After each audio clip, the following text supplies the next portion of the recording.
functional group. Now here I want you to understand that when we undergo the study of organic chemistry, there are multiple words, like the words which we saw, right? Aliphatic, alicyclic, cyclic, benzene. So all the words collectively should be there in our mind. So some words we have already gone through, and furthermore terminologies will go through, and we'll understand all these terminologies. The small parts, they make up a organic compound. When we say a organic compound or a organic molecule, right, it's not so simple. It is made up of small part. Each small part we should know, and we should know how to identify them, how to name them, how to draw their structures. So starting, we had, these are the basic terminologies, right? And then another one we have is a functional group. What is a functional group? So functional group, you can take it like a surname, right? We all have a surname. Let's say when you say Patel, so there may be, this is like a functional group, and in addition to this Patel, there may be multiple names, right? So like when we say Patel, it identifies a family, right? When we say like let's when we say Thakkar, it identifies one complete family, right? When we say Bhatt, it identifies one family. So functional group, it's nothing but a surname. But in organic chemistry, apart from the surnames that you and me have, the organic compounds have some different surnames. So functional group, it is a, you can say a functional group, it's a identity of the compound. It's a identity of a compound. So what are the different type of functional groups we have? So to understand functional group, we need to understand what this R is. R is also an important part. You can say like when I represent a class, right, I don't call each and everyone by name. I say students, I say boys. So it's a general instruction to all the boys present, or when I say student, it's a general instruction to all of them in the class. So what is a R? R represents something general. What is that general? So R, it's called as a alkyl group. R, it is a general notation of a alkyl group. What do we mean by alkyl group? Right, we saw alkanes, right? Alkanes means a single bond compounds. Single bond, alkanes means single bond. So the most basic compound which we all know under the alkane is a methane. So from this methane, from this alkane compound, if I remove one hydrogen, right, there will be only 3 hydrogen left and 1 bond free. The carbon has tetravalency, right? 3 of its valencies are satisfied and 1 valence is free. So this group, now this one was called as methane, and this group which has 1 hydrogen less will be called as methyl, alkyl group.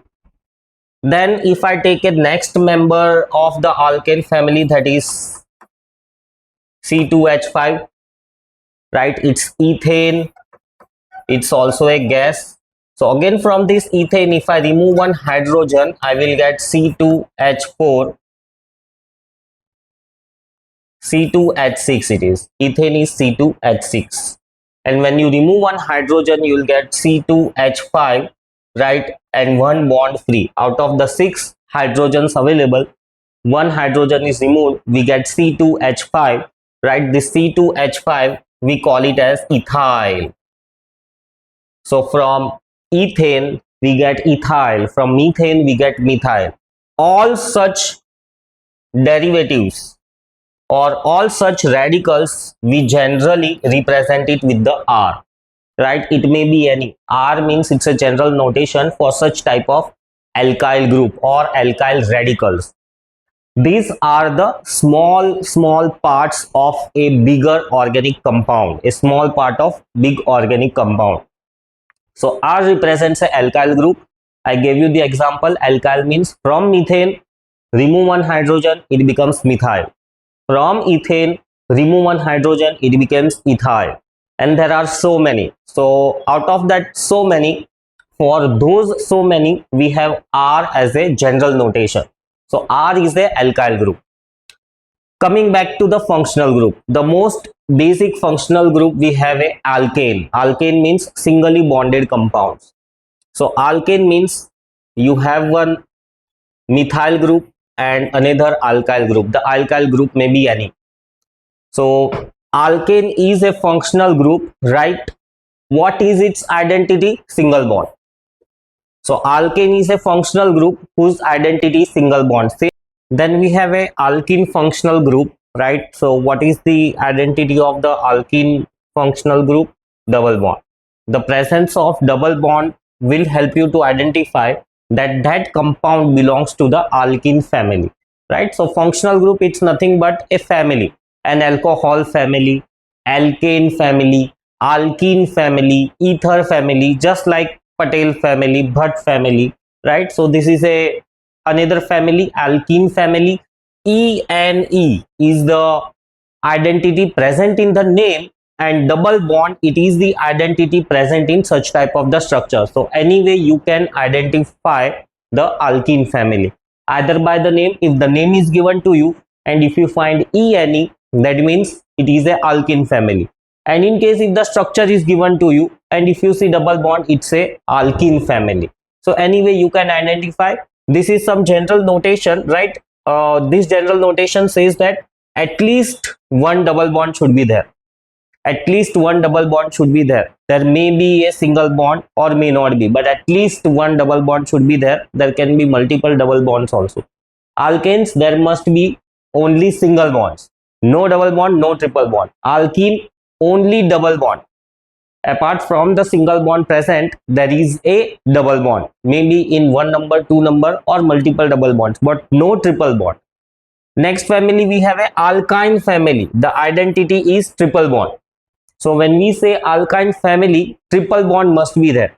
Even though there is a double bond, even though there is a single bond, right? The triple bond, if at least one triple bond is there, we can call that family a alkyne family. How do you identify? Either from the name must have YNE, wine, or from the structure. If the structure is given to you, the structure must have the triple bond, right? Here it is a general notation. At least one triple bond should be there apart from the single bond or double bond. If there is a triple bond present, we call it as a alkyne family. Benzene family, right? Or a phenyl family. So such type of the ring must be present. Such type of the ring must be present.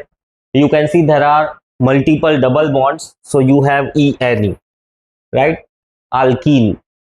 So from the alkene, this is one special structure, a ring of 6 carbons, right? A ring of 6 carbons. It is given a special name benzene, right? Or you can say a phenyl ring. So this is another functional group, benzene family, or you can say a phenyl family. This alternate double bonds, many times they are represented by a circle. Circle means the same thing, but the double bonds, they get slightly modified, or you can say this is another way of representing the benzene structures. Then you have a amine family. In amine family, right, you can see the nitrogen. So you know ammonia. So from the ammonia, if you remove one hydrogen, NH2, if you remove, and then one bond will become free. If you remove two hydrogens, two bond will become free. If you remove all three hydrogens, three bonds of the nitrogens are available. So in case if you see nitrogen in an organic compound, it belongs to a amine family, right? Or you may say amine family. This is some general notation. Nitrogen is present, hydrogen, other carbon may be present. Alcohol family. OL is the identity. If the name is given, OL at the end, right, will help you to identify that it's the alcohol family.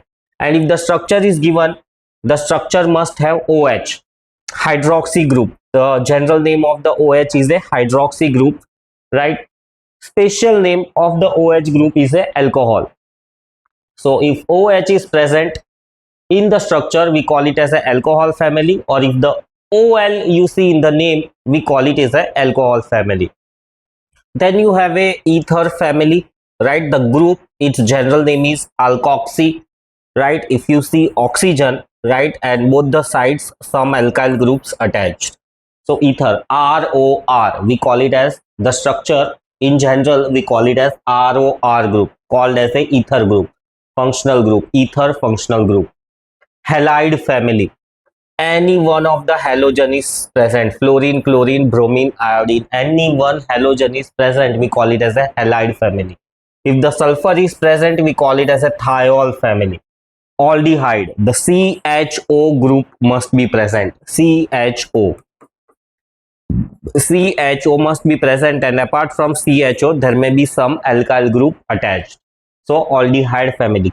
Ketone family, R C double bond O R.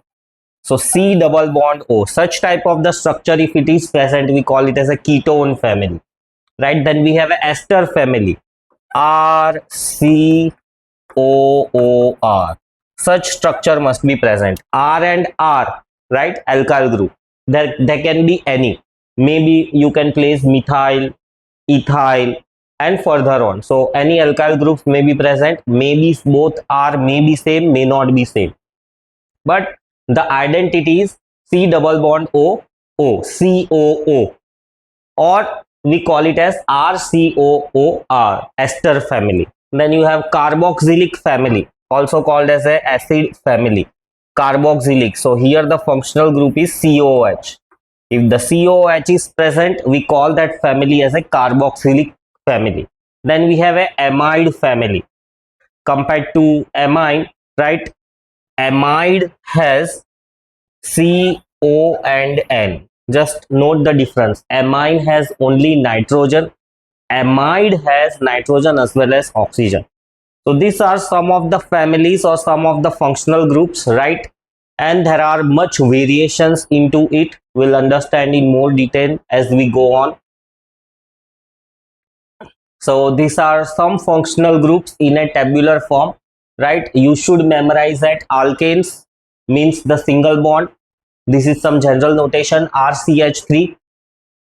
If you want to identify alkanes from the name, A and E must be present. Some examples of alkane family are methane, butane, ethane, hexane, heptane. We'll see how those names came in.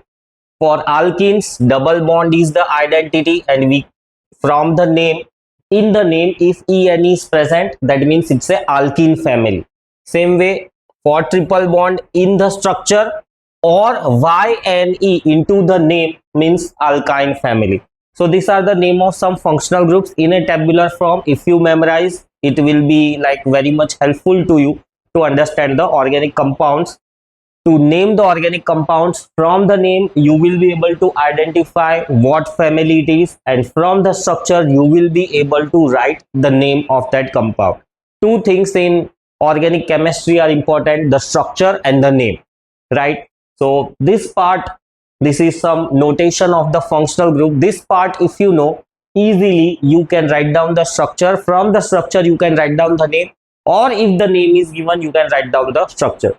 Like let's say ketone family. So you should, if the structure is given, you should identify that if C double bond O is present, that means it's a ketone family.